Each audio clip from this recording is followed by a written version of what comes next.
ऐसे कौन से वो ट्रेट्स हैं जो कि जिससे कि लड़की इंप्रेस हो जाए फर्स्ट मीटिंग में?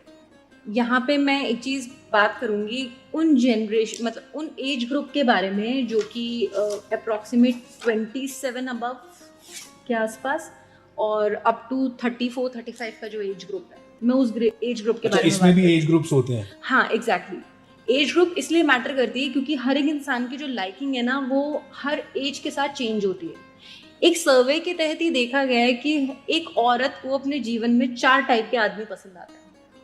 और आदमी तो वैसे बहुत सारी पसंद आती हैं लेकिन 4 कैटेगरी टाइप के। जैसे सपोज कि अगर मैं स्कूल में थी तो मुझे जो हमारी क्लास का मॉनिटर था वो बड़ा अच्छा लगता था क्योंकि वो क्लास को अच्छे से मैनेज करता था, उसकी क्लास में फर्स्ट रैंक आती थी, उसके मैथ्स में बड़े अच्छे नंबर आते थे, इसलिए वो मुझे पसंद था।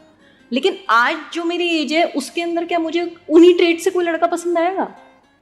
कभी भी नहीं आएगा, क्योंकि अब मेरी जो चॉइस है, मेरी सिचुएशन जो है, मेरा माइंडसेट जो है वो सब कुछ चेंज हो चुका है। अब मुझे कुछ अलग टाइप का आदमी पसंद आएगा और जो इस एज ग्रुप के अंदर मुझे पसंद आएगा वही मेरे लाइफ के आगे 20 साल बाद क्या मुझे यही पसंद आएगा? नहीं, तब तक मेरी वापस से चेंज हो जाएगी लाइकिंग। तो ऐसा मेल और फीमेल दोनों के साथ है। अब ट्रेड्स के अंदर अब हम लोग अगर बात करें इस एज ग्रुप के अंदर, सबसे पहले तो आपका ड्रेसिंग पार्ट वो बहुत ज़्यादा मैटर करता है। आप किसी अच्छी लड़की से मिलने जाओ, सबसे पहले तो आप हर किसी से मिलने मत जाओ। आप उनसे बात करो, इंटरेक्ट करो, आप देखो कि वो बात किस टाइप की कर रही है। अगर वो बार बार मनी ओरिएंटेड बात कर रही है तो आप समझ जाओ कि उसका मेन मोटिव आपका खर्चा कराना है, पहली चीज़। दूसरी चीज़, अगर वो बार बार आपसे बात कर रही है कि मतलब जॉन अब्राहम मुझे बहुत ज़्यादा अच्छा लगता है, ये एकदम टाइगर श्रॉफ की बॉडी मुझे बहुत ज़्यादा अच्छी लगती है, सोनू सूद के कट्स देखे हैं तुमने, उसका कॉम्प्लेक्शन कितना अच्छा लगता है, इट मीन्स वो लड़की सिर्फ और सिर्फ आपके फिजिकल आउटर अपीयरेंस को पसंद करती है। इस टाइप की लड़कियां भी आपको नहीं समझ में आएंगी। अगर कोई लड़की आपसे बात करे कि तुम करियर में क्या कर रहे हो, तुम्हारे लाइफ के गोल्स क्या है, तुम्हारे अल्टीमेट जो लाइफ का जो विजन है उसको अचीव तुमने कहाँ तक कर लिया, तुम अपने पेरेंट्स को कैसे खुशी देना चाहते हो, तुम अपने आगे के बारे में क्या सोचते हो, अपने फाइनेंसेस को किस तरह से तुमने मॉनिटर करना है। अगर कोई लड़की आपसे इन टाइप के क्वेश्चंस पूछे तो आप समझ जाओ कि वो लड़की जो है एक अच्छी लड़की है, उसका फोर साइडेड उसका एटीट्यूड है और वो आपके साथ लाइफ लॉन्ग आगे जा सकती है। तो अगर आपको एक रिलेशनशिप में जाना ही है तो आपको इस टाइप की लड़की को पसंद करना चाहिए। फर्स्ट ऑफ ऑल आप उनसे मिलो, अनडाउटेडली आप बहुत ज़्यादा डिसेंट अपना आउटफिट वेयर करके जाओ। मोस्ट इंपॉर्टेंट चीज़ है ये, क्योंकि जितना आप अपना डिसेंट अपना आउटफिट रखोगे, लड़के जितने डिसेंट होते हैं ना वो उतने ही ज़्यादा अट्रैक्टिव होते हैं फीमेल्स के लिए। और वो जितना ज़्यादा इतनी एक्सेसरीज और इस मतलब अजीब से कॉम्बिनेशन और एक वो कहते हैं ना हिप्पी स्टाइल या छपरी टाइप तो इस टाइप के लड़कों को लड़कियां ज़्यादा ना सीरियसली लेती हैं और ना ज़्यादा उनसे इम्प्रेस होती है। ये चीज़ है। तो आपका आउटफिट जो है वो मैटर करता है। अगर हम साइकोलॉजिकली, अगर मैं आपको एक बात बताऊं, अगर आपको एक होता है ना कि पहली नज़र में इम्प्रेस करना लुक्स के बेस पे, अगर आप चाहते हो कि हाँ उसका अटेंशन मेरे पे जाए, तो मेल्स के लिए मैं बताऊंगी कि आप ना कोई पिंक कलर की shirt wear, something in pink, light pink, peach, इस टाइप के जो शेड्स हैं वो वेयर करके जाओ। और फीमेल्स ना आप रेड वेयर करके जाओ। तो एक होता है ना कि पहली नज़र में हाँ एक अट्रैक्शन, वो आपको 100% अपने उससे आपको ज़रूर मिलेगा। लेकिन वही आप बॉक्सर पहन के जा रहे हो, जिम की टी शर्ट पहन के, उल्टी कैप लगा के जा रहे हो स्पोर्ट्स वेयर के अंदर, कौन लड़की पसंद करेगी ना? कोई भी देखना भी पसंद नहीं करेगी, फिर चाहे आप कितने गुड लुकिंग हो।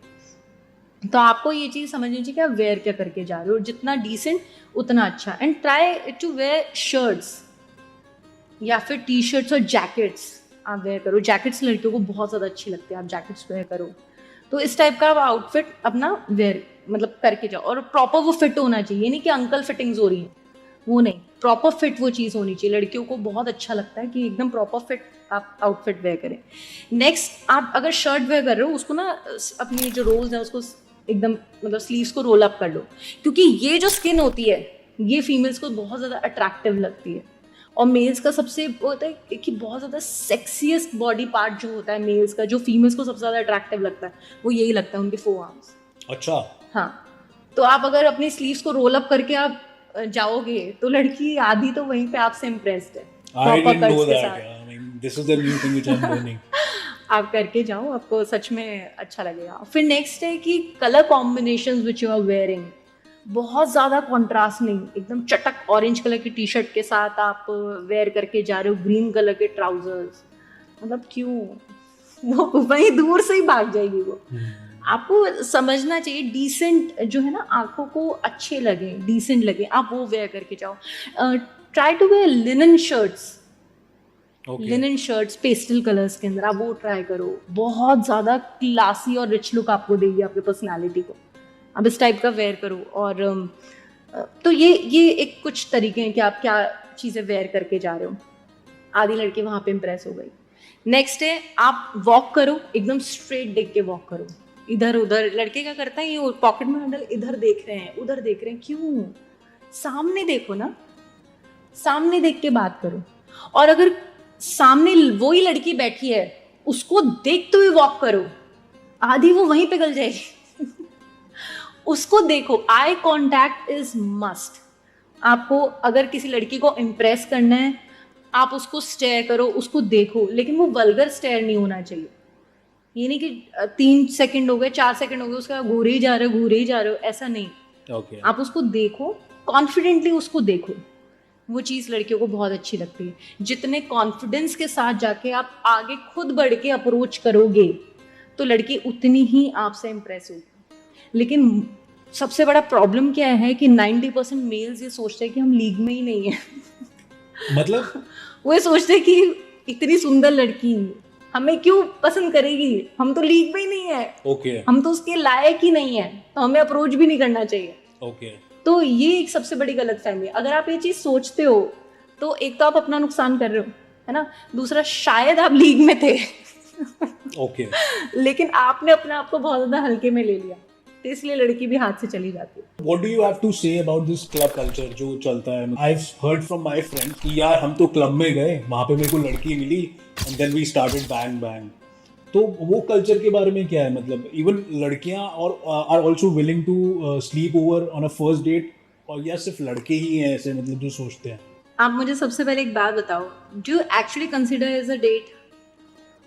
आई डोंट थिंक सो, है ना, तो It's यहीं not a पे date. पॉइंट जो है वो खत्म हो गया। But I have also seen those couples कि हाँ जो पहली बार मिले हैं क्लब में and they had a good night, उसके अगले दिन you know they are continuing that relationship और उनका रिलेशनशिप बन गया and they even got married. तो ये भी चीज मतलब चल रही है आजकल, पॉसिबल है। तो possibility is you know never out of the door. तो इस चीज में भी यू नो होप है, स्कोप है। तो आपका क्या कहना है इस चीज में? इसमें स्कोप बहुत कम है, जो आप Okay. ये चीज़ जो बता रहे हैं ना, ऐसा अब बहुत कम होता है। और पहली चीज़ जो आप कह रहे हैं ना कि आप किसी लड़की से क्लब में मिले, आपने वही फिजिकल इंटीमेसी आपने मेंटेन करी, उसके बाद आपको उसका नाम तक नहीं पता होता, आप उसके साथ क्या रिलेशनशिप में आओगे, आपको उसका नाम भी नहीं पता, वो करती क्या आपको कुछ नहीं पता, और क्या गारंटी है जो आपके साथ जो अभी सो रही है वो सुबह किसी और के साथ नहीं सोई होगी। Correct correct. और same applies on the males too. आप सुबह किसी और के साथ हो, दिन में किसी और के साथ हो, रात को किसी और के साथ हो, तो ऐसे तो आपने इमोशंस को तो एकदम सप्रेस कर दिया ना। इमोशंस आपने आगे ही कहाँ नहीं दिया। आपका तो मेन इंटेंशन यही था कि आपको फिजिकल रिलेशन मेंटेन करना है, तो आपने सेक्स करना और चले जाना है। तो ये भी तो एक गलत पॉइंट ऑफ व्यू है ना, कि अगर आपका सोच ही ऐसी है तो वहाँ पे तो आपको भगवान भी आके आपको समझा दे कि भाई तू ये गलत कर रहा है, मत कर, तो भी आप नहीं समझो। ये है। और जिस इंसान को ये चीज़ करने की बहुत ज़्यादा एडिक्शन हो जाती है, ऐसे इंसान जो हैं वो बहुत कम होते हैं। मतलब आई डोंट थिंक सो ऐसे होते भी होंगे ज़्यादा, वो अपने रिलेशनशिप में ज़्यादा लॉयल भी नहीं रह पाते, क्योंकि उनको उस चीज़ का होता है ना चस्का चढ़ जाना, मल्टीपल पार्टनर्स के साथ स्लीप अराउंड करना। तो वो जब किसी के साथ एक रिलेशनशिप में सीरियसली आ भी नहीं पाते हैं ज़्यादा ढंग से, और अगर आते भी हैं तो थोड़े टाइम बाद वो उसको चीट करना स्टार्ट कर देते हैं। और इस टाइप के रिलेशनशिप्स जो होते हैं ना वो सही भी नहीं होते, और कहीं ना कहीं जहाँ तक मुझे लगता है एंडिंग वो या तो लाइफ टाइम बैचलरहुड मेंटेन करते हैं, या तो उनको लगता है कि नहीं। और इसके अंदर गलती क्या है कि उनको लगता है कि लड़की सही नहीं मिलेगी। अरे भाई लड़की कैसे तुम्हें सही मिलेगी, तुम खुद कौन सा सही हो? तुमने खुद ने भी ऐसा क्या कर लिया? मैं मतलब मल्टीपल पार्टनर्स के साथ स्लीप अराउंड करना गलत नहीं है, लेकिन आप इस चीज़ को एडिक्शन बना लो, आप रोज़ की इस चीज़ को हैबिट बना लो, तो वो तो गलत है ना। which I agree, which I totally agree.